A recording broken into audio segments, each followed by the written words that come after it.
Nini everyone, Mary here again. I'm kind of sick today, having some issues, so I stayed home from work and I have some time on my hands. And I decided I would play around with a few new technology programs that I'm not familiar with, and so this is kind of fun. But anyway, I decided to use this opportunity to talk about two particular articles that I found on the internet, two opposing viewpoints, you could say, about paganism and politics. And this is a subject that could be controversial. I don't deny that whatsoever, but I wanted to go over this, both of these particular articles that I found with you and discuss them. So I guess it's, I don't know if you know Scratch Point or anything. He's a YouTuber that I particularly like here on YouTube. But this is sort of his modus operandi, so I'm taking a page out of his playbook, going over some things and using screen capture. So just jumping into it. This one is about paganism and politics. It's from a Pathos blog, and the author is Jason Mankey, and he talks about, well, including politics in your paganism, or I guess using your religious beliefs to further certain religious or certain political agendas. And I don't know. I'll go over it I'll go over it with you, and we'll discuss it, and I'll put in my 2 cents, and you guys can comment on it if you want. But it's something that really kind of gets my goat, or irks me, because a lot of people these days, especially these days, it's just been getting so nuts lately. You know, they like to put their political opinions and combine them with your religious beliefs. And to a certain extent, I don't think that's too much of a problem, because, you know, a lot of people, they try and vote their conscience, and there's no issue with that. I mean, you know, you're certainly not going to you know, be pro-life if you believe that life doesn't start at conception. You know, that's not a religious belief for you, or something of the sort. But it kind of gets a little into a moral gray area when we start trying to impose our morals into the wider political sphere. So, you know, in my opinion, I think it's great that, you know, one person's religious beliefs can inspire them to participate in politics or to vote a certain way. But at the same time, we have to realize that not everybody has the same religion as we do, and people are going to infer different things from their own religious beliefs. So, you know, for a pagan, maybe, and using the abortion example again, for some people, their belief in paganism makes them believe that all life is sacred, and thus, you know, abortion is wrong because it's a living thing, even though it may not be fully formed. Whereas for another person, you know, it's not in like pagan scripture, necessarily a pagan piece of dogma saying that, you know, like in the Bible, before you were known by your mother or formed in the womb, I knew you, sort of thing. So they find abortion to be more morally permissible, and they allow or they vote for pro-choice candidates or policies.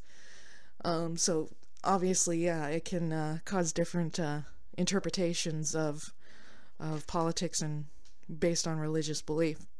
But going into this, without much further ado or anything, I should go into this and read it for you. I don't often write about my experiences as channel manager of Pathos Pagan at Raise the Horns. This little blog is my space and kind of a refuge from my job here. However, there are times when the two sides of my life here at Pathos cross over, and you haven't guessed this is going to be one of those times. I run our Facebook page, which means I see all the comments posted there that pertain to our articles.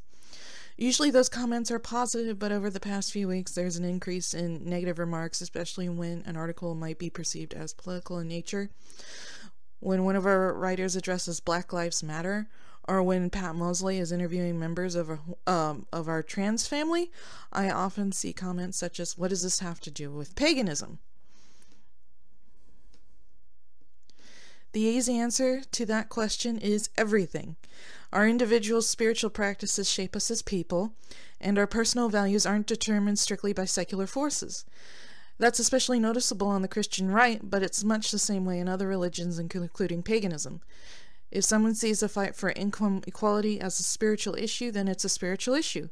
Not everyone will see it that way, and I think that's something that he steps on that he should really be paying attention to, but I digress. But those who do should feel free to express those views, and our writers here are free to write about whatever they want, just as readers are free to ignore whatever articles they don't want to read. Excuse me. And here, especially that not everyone will see it that way, that's where he hits it on the head. I think the problem is that for a lot of people, they want to kind of try and keep politics out of their religion, in the sense that it's hard to describe. They don't want, these mundane details kind of getting wrapped up into the bigger picture, or stuff that's negative and stuff that you fight about. So oftentimes, getting in the way of coming together and, holding a shared value or belief. So, somebody might be Wiccan or Greek pagan or something of the sort, and they want to share that belief with other Greeks, pagans, or Wiccans or something like that. But not everybody's going to agree about Black Lives Matter or trans issues. So, that would only cause bickering in a particular group. So people kind of put that aside and talk about more spiritual issues that everybody can agree on. And I don't think that there's anything inherently wrong with that, to try and, keep the peace within particular religious groups. However, I do understand the idea that, you want to talk about certain things, especially things that are, affecting us in our daily lives. But I think that, time and a place is everything. And,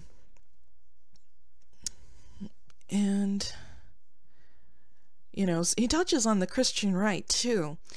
And that's a big thing. Because I know there's a lot of pagans who are like, they don't like the Christian right because they try and insert Christian moral values into the wider politics of, mostly the United States, but also sometimes Europe and stuff. And it's like, it makes you think, it's like, well, if it's not right for the Christian right to do that, why is it right for you to put your pagan values into our secular country's politics or political policies?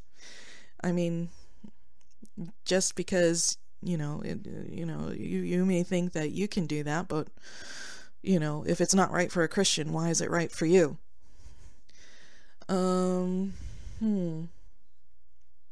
Yeah, and writers are free to express whatever they want, but people are also, certainly free to make comments in the comment section and say, hey, I don't agree. So, well, that's freedom of speech, and that's just the way the cookie crumbles, hon. I'll continue. Personally, I've always been wary of inserting my pagan toe into certain political waters. I don't do spell work for particular candidates, nor do I believe that deity endorses a certain economic system, but I do believe that my paganism tells me not to be a racist and not to be transphobic, and allows me to empathize with others. And I think this is another problem, is because, and I think that this is probably the biggest problem. Right here, paganism tells me not to be a racist, transphobic. Because for the most part, especially nowadays, so many people are watering down the definition of racist, transphobe, homophobe, God, pick a type of bigotry. People are using it way too much, or using the word way too much to describe people. It's like, if you disagree with them about, certain LGBT issues, you're either a transphobe or a homophobe.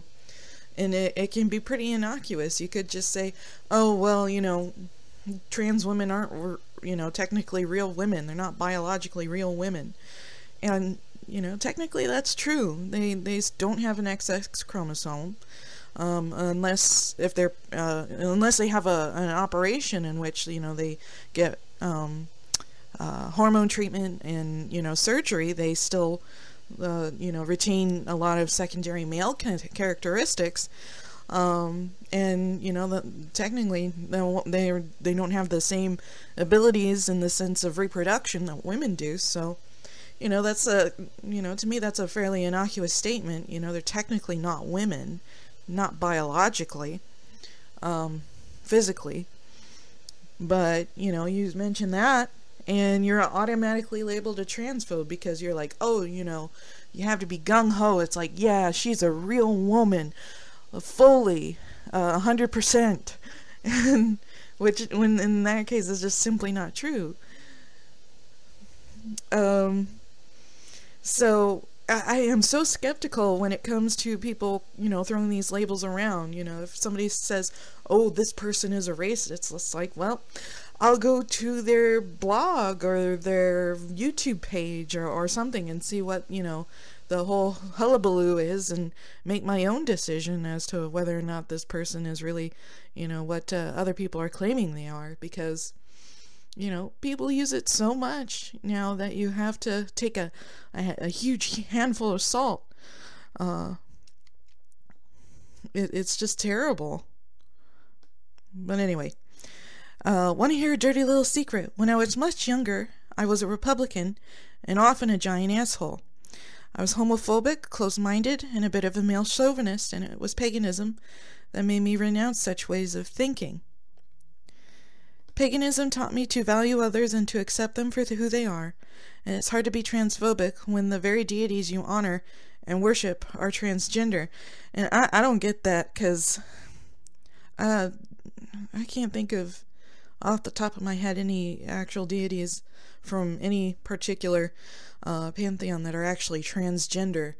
I might be wrong, so let me know in the comments. But so much of the time on Tumblr you see people with their what they call headcanons, and it's like, oh, this particular deity is trans, and this one's non-binary, and this one's gender fluid, and this one's this one's that, or this one's gay, this one's straight, this one's bisexual. And it's like, where in the mythology is there anything that indicates that this deity is actually this way? I mean, I can understand if people were to claim that, like Set was bisexual because of the contendings of Horus and Set, and he, tried to, in the contendings, tried to have relations with Horus in order to, assert dominance over him. But other than that, I don't think that there are any deities that are like trans. I mean, you have Hapi, who's, has those pendulous breasts and is sort of, kind of, not quite, male in the way that we think that males are. But at the same time, it's not like he's, trans or something in the way that we recognize it in the modern day. It's okay to have your own, personal opinions as to whether or not, a certain deity is a certain way. But at the same time, if a person disagrees with you, that's just the way it is.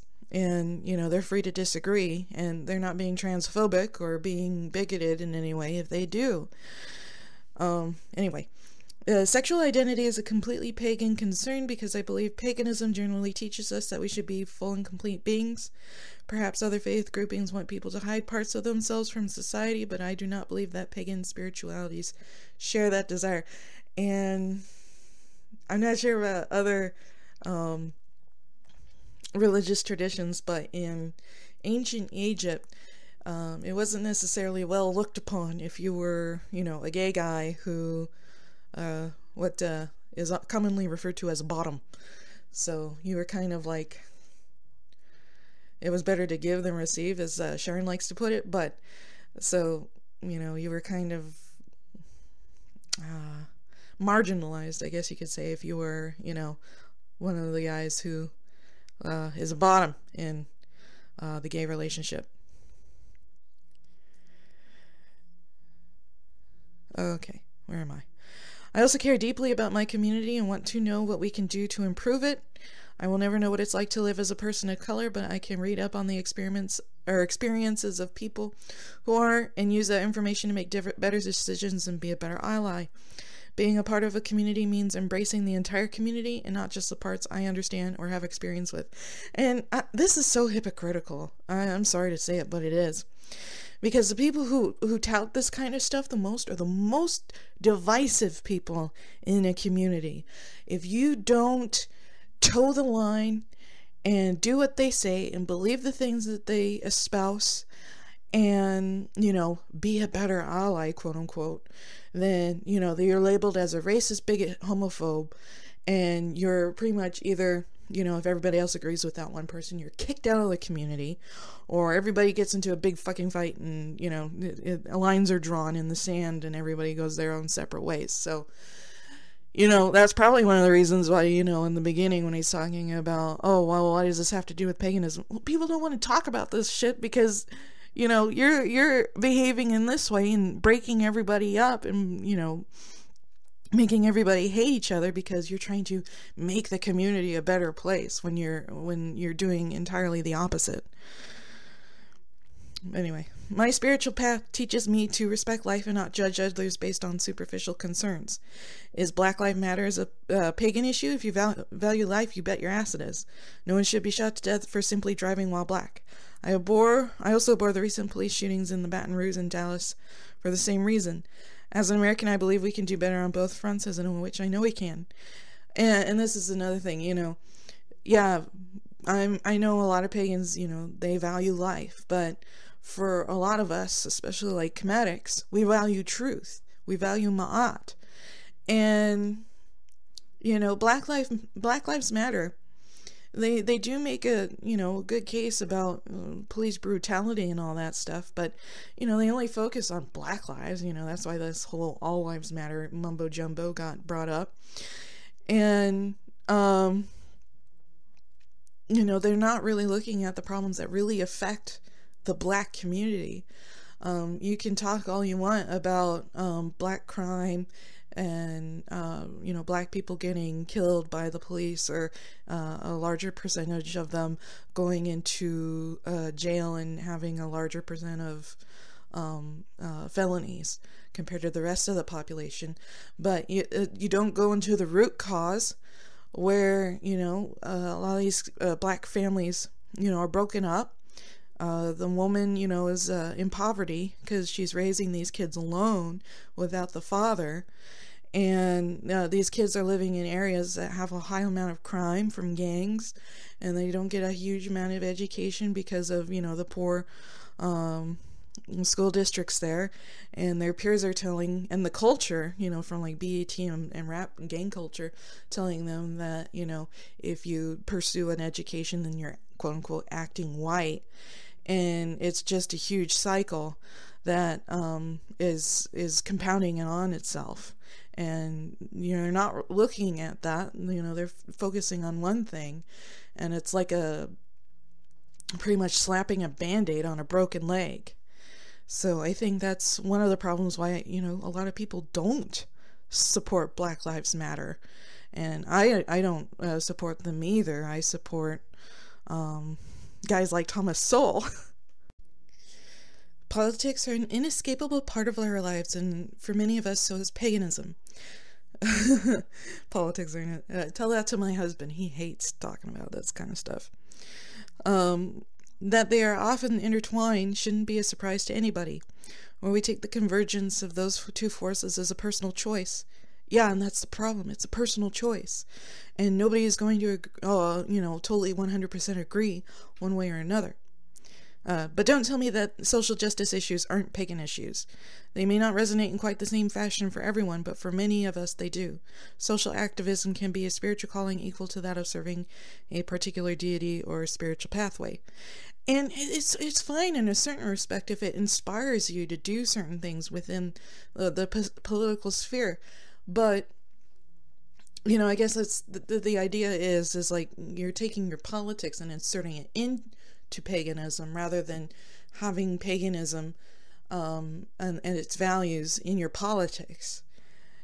I think that's the big thing, because the way you interpret your political beliefs and insert them in your spiritual beliefs causes a lot of division in the pagan sphere. And it's one thing to talk about these things in your political sphere where you have your friends and everybody agrees with you, and you go out on marches, or you go vote together, or you support a political candidate together.